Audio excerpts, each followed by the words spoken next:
এই পৃথিবীতে নির্লজ্জ দল বলতে আমরা শুধু বাংলাদেশ সাপোর্টারকেই জানি। কারণ 2023 সালে 19শে ডিসেম্বর যখন ফাইনাল ম্যাচ অস্ট্রেলিয়ার সঙ্গে ভারত হয়েছিল, ভারত যখন হেরে যায়, সেই বাংলাদেশের দল কীভাবে অস্ট্রেলিয়াকে সাপোর্ট করলো দেখেন।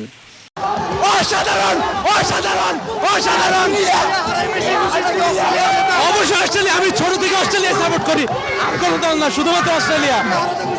হ্যাঁ, ইন্ডিয়াকে সবচেয়ে অপছন্দ করি এবং তাদের মাটিতে এই বাটপাত দলকে হারাইছে, তারা সবচেয়ে বেশি খুশি।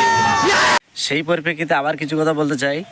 দেখেন, এই 2024 সালে যে টি-20 বিশ্বকাপ হলো, সারা বিশ্বের মানুষ জানে, বাংলাদেশের সাপোর্টাররাও জানে, কিন্তু কাপ নিয়েছে কে? দেখুন আমাদের সেই ইন্ডিয়া। কিন্তু তারা আবার কাদের সাপোর্ট করছে? সেই ইন্ডিয়াকে আবার ফের সাপোর্ট করছে। দেখো আমরা ইন্ডিয়ার হয়ে কত সাপোর্ট করি। ফাইনাল ম্যাচের মতো ম্যাচ দেখছি, অনেক ভালো লাগছে। আমি 100% কনফিডেন্স ছিলাম যে ইন্ডিয়া জিতবো। ইন্ডিয়ার যখন প্রথম ইনিংস শেষ হয়েছে, আমি একটা চ্যালেঞ্জ করছিলাম যে ইন্ডিয়া যদি হারে, সাউথ আফ্রিকা যদি এই রান নিতে পারে, তাহলে আমি আর জীবনে খেলা দেখবো না।